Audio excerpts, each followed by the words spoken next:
Hey there! Tired of spending forever seeding nursery trays by hand? Meet the Quick Click Drop Seeder. It makes seeding trays super fast. Just a click and you're done. You can seed multiple trays in no time, making your nursery work way easier. Plus, it works with paper pot trays, microgreens, and any other tray that you have. Say goodbye to tedious seeding and hello to more time on the farm. Join hundreds of other farmers and try the Quick Click Seeder today. Available at shop.moderngrower.co or using the link below.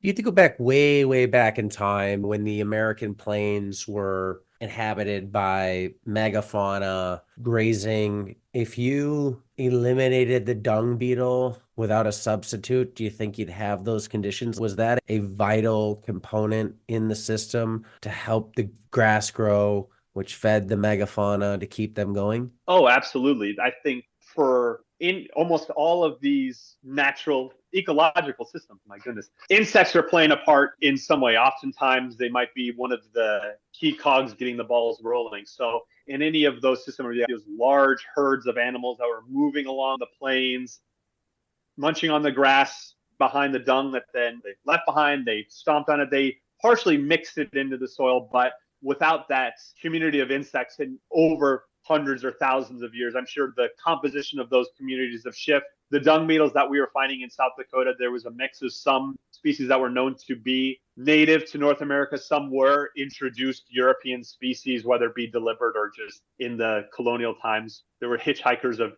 all shapes and sizes that were moving in, and whether it was deliberate or not. But most certainly there are native species to North America, and they played an essential role in just how they do today in these really nice grassland grazing systems for cattle, sheep, any mammal out there. I get this business probably isn't there, or maybe it is. I don't know. Could you inoculate a system that doesn't have them if you had enough access to the larvae and essentially reestablish that loop? Yeah, so you can find, I just out of here, I've never used these services, but you can find folks from like Texas or Florida. You can purchase dung beetles to, as you were saying, inoculate your system. But the introduction of dung beetles that are native to Africa and Europe to Australia and New Zealand is an incredible success story of this.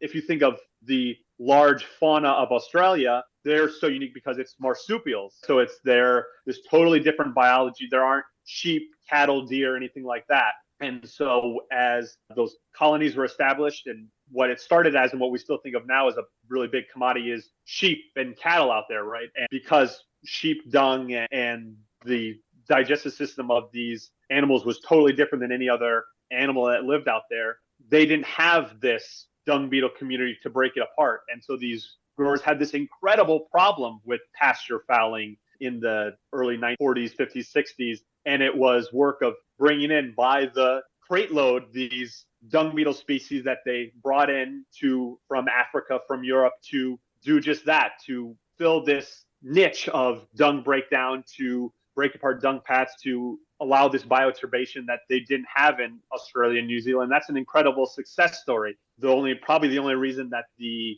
grazing, the sheep and cattle industries of Australia are as successful as they are today is because dung beetles were successfully brought in to do what they do best. It's so cool. It's fascinating what they can do. And you start watching some videos on YouTube of, I know, some of the rollers of how they navigate using stars and stuff like that. It's Oh just yeah. mind blowing. And they look so cool too. Yeah, yeah. You see the way there's some impressive, even in North America, we have a couple with impressive horns and a frill. It looks like almost a dinosaur head, the way they've got these arrangements. Yeah, just incredibly cool group of insects that before I started working with them knew next to nothing about. But it's a world that hope one of these days I'm able to do some more projects with again and do some more dung beetle work. It's funny because they're one of those things where people will go on safaris to see hippos and giraffes or dream about dinosaurs and that type of thing. And there's so many insects that you see from whatever 5 feet up when you look down to the ground and you see a speck but you zoom in on some of these things with some of the photos they take, and they are truly amazing in terms of the shapes, the colors, the iridescence, adaptations they have, and we just don't notice and don't try and look. Yeah, they're so far down there. So often they're, just that little layer of plant material that they like to stand on. When you're an insect, just about everyone out there is trying to eat you. So they're pretty good at staying hidden. But if you're curious enough to start looking, yeah, you're right. There's no shortage of incredible species out there. Hello, growers. Want to boost your sales, reach new customers, and streamline your sales process, all from your home office? Ready Farmer One, my book, is your ultimate guide to making it happen. Imagine increasing your farm's revenue without ever spending a Saturday at the farmer's market. The book will show you how to create, design, and market an online farm store. Learn from real farmers sharing real stories about how they move their stores online, freeing up their weekends and increasing their sales. Get my book, Ready Farmer One, on Amazon and transform your farm business today.